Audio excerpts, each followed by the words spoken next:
Hello friends, எல்லோருக்கும் வணக்கம். Welcome to young investor channel. Actually markets பார்த்துருப்பீங்க. ஸோ மார்க்கெட் இன்றைக்கி ஒரு பாசிட்டிவ் ரியாக்ஷனில் தான் க்ளோஸ் ஆயிருக்கு. ஸோ ஏன் லேட்டாக ரெக்கார்ட் பண்ணுறேன் அப்படின்னா, எனக்கு கொஞ்சம் உடம்புக்கு முடியாமல் ஆயிடுச்சு.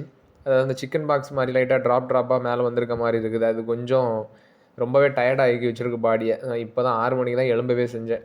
ஸோ நிஃப்டி 50 பார்க்கும்போது 208 பாயிண்ட்ஸ் கிட்ட நெகட்டிவ், இது பாசிட்டிவில் க்ளோஸ் ஆயிருக்கு 24,171 பாயிண்ட்ஸில். சென்செக்ஸ் 681 பாயிண்ட்ஸ் கிட்ட பாசிட்டிவில் க்ளோஸ் ஆயிருக்கு 77,423 பாயிண்ட்ஸில் க்ளோஸ் ஆயிருக்கு.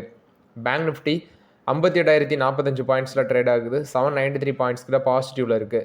பேங்க் நிஃப்டியில் U small finance bank 2.5% positive, axis bank 2% மேலே positive, bank of Baroda 2% positive, Canara bank 3% மேலே positive, federal bank flat positive, HDFC bank flat positive, ICICI bank 1.5% positive, IDFC first bank 1.5% positive, IndusInd bank flat positive, Kotak Mahindra bank flat positive, Punjab national bank 1.5% positive, state bank of India 1.5% positive, union bank of India அன்றைக்கி 4.5% ரேலியாக இருக்குது. S bank அன்றைக்கி 1.5% பாசிட்டிவில் close ஆயிருக்கு.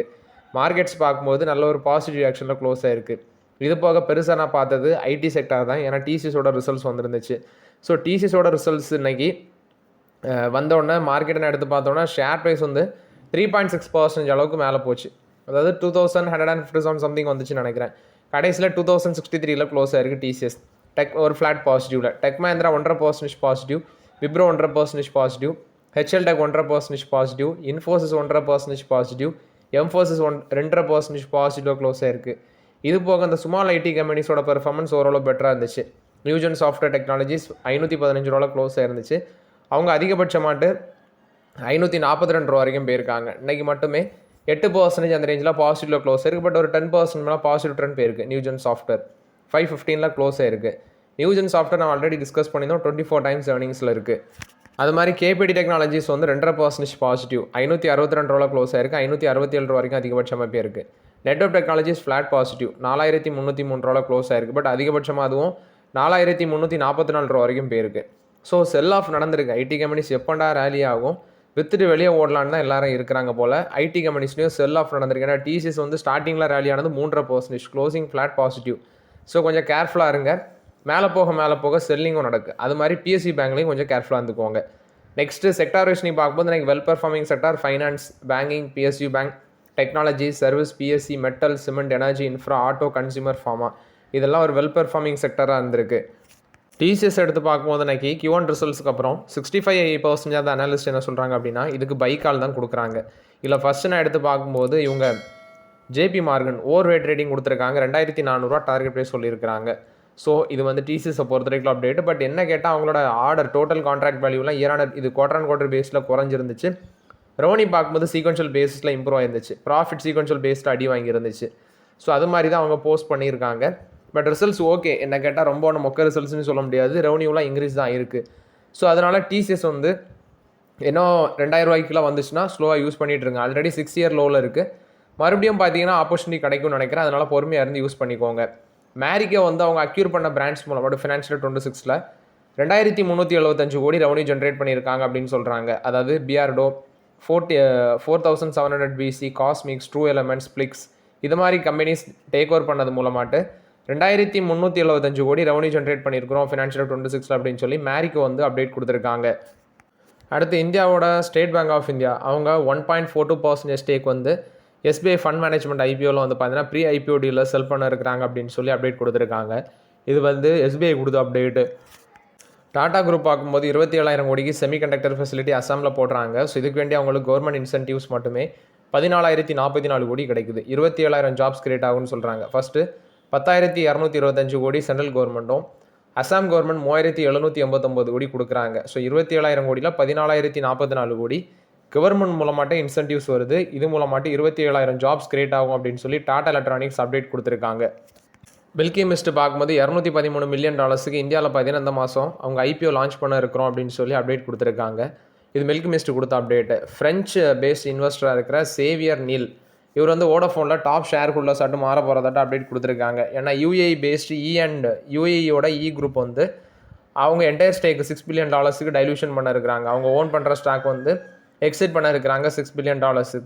So அதுக்கு பதிலாட்டு பார்த்தீங்கன்னா இவர் Xavier Neil வந்து French billionaire, அவர் வந்து take over பண்ணுற $6 பில்லியன் வோடஃபோன் குரூப்பில் வந்து ஸ்டேக் வந்து பார்த்தீங்கன்னா பர்ச்சேஸ் பண்ணிருக்கிறாரு அப்படின்னு சொல்லியிருக்காங்க. இது வோடஃபோன் ஐடியாவில் வந்து அப்டேட்டு. இந்தியன் பேங்கோட Q1 ரிசல்ட்ஸ் வந்திருக்கு. இந்த குவார்ட்டரில் நெட் ப்ராஃபிட் 10% இன்க்ரீஸ் ஆயிருக்கு, 3273 கோடி. ஷேர் இன்னைக்கு 10% இயர் ஆனர் பேசிஸில் 10% இன்க்ரீஸ் ஆயிருக்கு. ஷேரும் 10% ரேலியாக இருக்குது. கிட்டத்தட்ட 873 ரூபாவில் க்ளோஸ் ஆயிருக்கு. இன்றைக்கி அதுவும் 10% ரேலியாக இருக்குது. இந்தியன் பேங்கோட share price. Net profit 10% increase ஆயிருக்கு. இது போக நெட் இன்ட்ரெஸ்ட் இன்கம் 17% இன்க்ரீஸ் ஆயிருக்கு, 7435 கோடி. அசட் குவாலிட்டின்னு பார்க்கும்போது கிராஸ் என்பிஏ 30% பார்த்தீங்கன்னா குறைஞ்சிருக்கு, 12710 கோடியாக குறைஞ்சிருக்கு. அதாவது கிராஸ் என்பிஏ ரேஷியோ பார்க்கும்போது 3.01%லேருந்து 1.86% கம்மி பண்ணியிருக்கிறாங்க. நெட் என்பிஏ ரேஷியோ 4% டவுன், 0.23%லேருந்து 0.15% நெட் என்பிஏ கம்மி பண்ணியிருக்கிறாங்க. பேங்கோட நெட்வொர்க் 14% இன்க்ரீஸ் ஆயிருக்கு, 68,793 கோடியாக இருக்குது. ஆப்ரேட்டிங் ப்ராஃபிட் மார்ஜின் 26.82% இருக்குது. நெட் ப்ராஃபிட் மார்ஜின் 15.88%லேருந்து 15.79% கம்மியாக இருக்குது.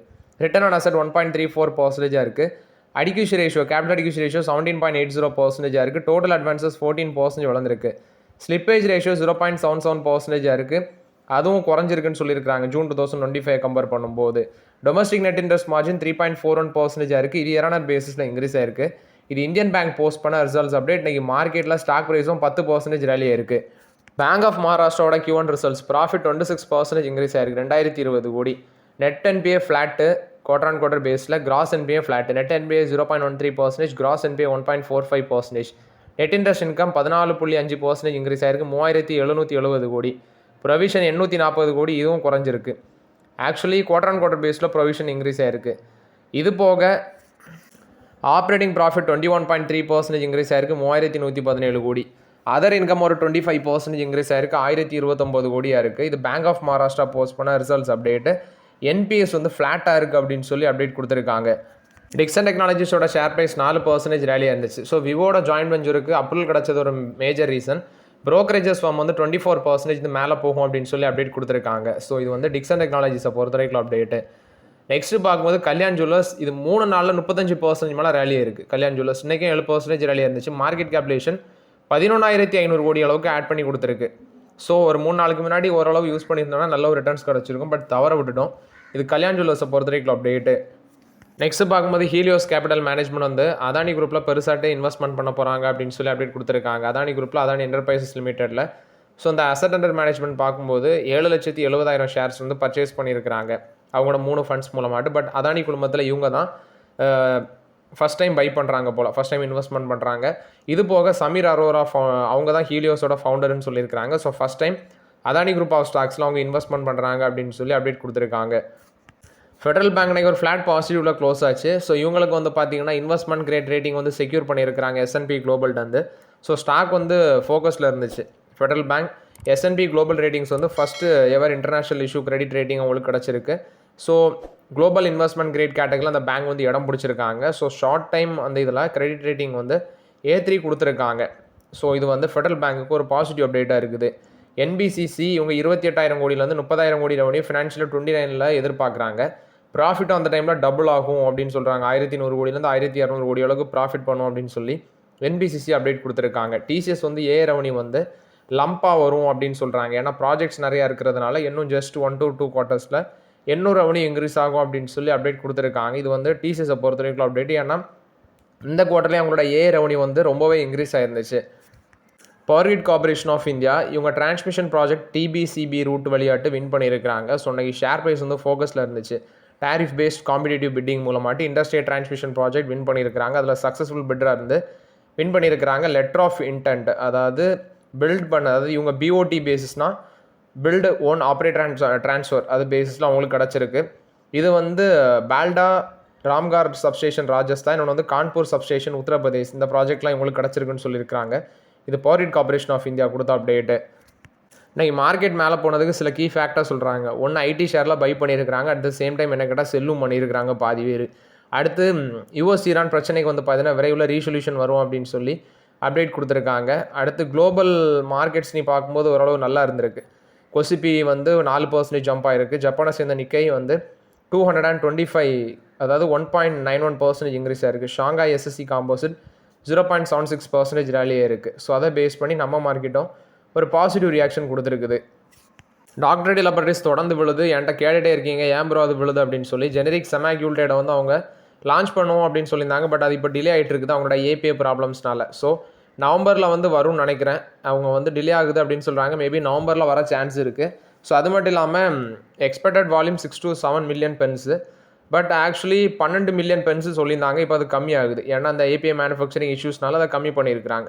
ப்ளஸ் நோவா நார்டிஸ்க் பார்க்கும்போது 365 நாள் போட வேண்டிய டைப் 1 டயபெட்டிஸ்க்கான அந்த பென் இன்ஜெக்ஷனை இப்போ ஜஸ்ட் 65 days 70 daysக்கு அவங்க இன்ட்ரடியூஸ் பண்ணியிருக்காங்க. அதுவும் இந்த கம்பெனிஸ் டொமஸ்டிக் கம்பெனிஸுக்கு ஒரு நெகட்டிவ் அப்டேட்டாக இருக்கும். ஸோ விழுறதுக்கு இது மாதிரி நிறைய மேஜர் ஃபேக்டர் இருக்குது. இது வந்து டாக்டர் ரெட்டி லேபரேட்டரிஸை பொறுத்த வரைக்கும் அப்டேட்டு. கியூபிட் இன்றைக்கி ஒரு ஆல் டைம் ஹை. இந்த ஸ்டாக் பார்க்கும்போது 959% ரேலியாக இருக்குன்னு சொல்லியிருக்காங்க 12 monthsல. ரெவன்யூ மட்டுமே 114% இன்க்ரீஸ் ஆயிருக்கு. ஆப்ரேட்டிங் ப்ராஃபிட் 163% இன்க்ரீஸ் ஆயிருக்கு. பர்சனல் கேர் ஃப்ரான்சிசி க்ரோத்லலாம் பெருசாக எக்ஸ்பென்ஷன் பண்ணுறோம் அப்படின்னு சொல்லியிருக்காங்க. இது கியூபிடு கொடுத்த அப்டேட்டு. ஆனந்த் ரதியோட ரிசல்ட்ஸ் வந்திருக்கு. இதில் ப்ராஃபிட் 60% இன்க்ரீஸ் ஆயிருக்கு 163 கோடி. டோட்டல் இன்கம் 22.6% இன்க்ரீஸ் ஆயிருக்கு 422 கோடி. இது போக பார்த்தீங்கன்னா செபி வந்து மியூச்சுவல் ஃபண்ட்ஸுக்கு ஸ்பான்சருக்கு அதுக்கும் அப்ரூவல் கொடுத்துருக்காங்க ஆனந்த் ரதிக்கு. ரெவன்யூ ஃப்ரம் ஆப்ரேஷன் 321 கோடியாக இருக்குது, அதுவும் இன்க்ரீஸ் ஆகிருக்கு. ப்ராஃபிட் பிஃபோர் டேக்ஸ் 206 கோடியாக இருக்குது, அதுவும் பயங்கரமாக இன்க்ரீஸ் ஆகிருக்கு. ஏர்னிங்ஸ் பர் ஷேர் 9.82 ருபீஸாக இருக்குது. ஆனந்த் ரதி வெல்த்தோட நெட் ப்ராஃபிட் மட்டும் இந்த ஜூன் குவார்ட்டரில் சரியாக போயிருக்கு. டோட்டல் இன்கமும் ரைஸ் ஆகிருக்கு. ப்ளஸ் அவங்க வந்து பார்த்தீங்கன்னா ஜூலை 9 தான் இந்த போர்ட் மீட்டிங்கில் அப்டேட் பண்ணியிருக்கிறாங்க. பட் இந்த ஸ்டாக்லாம் நான் ட்ராக் பண்ணுறது கிடையாது, ஜஸ்ட் ரிசல்ட்ஸ் மட்டும் அப்டேட் பண்ணுறேன். ஸோ ஓகே ஃப்ரெண்ட்ஸ், ஆக்சுவலி இந்த வீடியோவில் சில இம்பார்ட்டன்ட் அப்டேட்ஸ் எல்லாமே டிஸ்கஸ் பண்ணோம். இந்த வீடியோ உங்களுக்கு பயனுள்ளதாக இருந்துச்சுன்னா லைக் பண்ணுங்கள், சப்ஸ்கிரைப் பண்ணுங்கள், கமெண்ட் பண்ணுங்கள். Okay friends, thank you.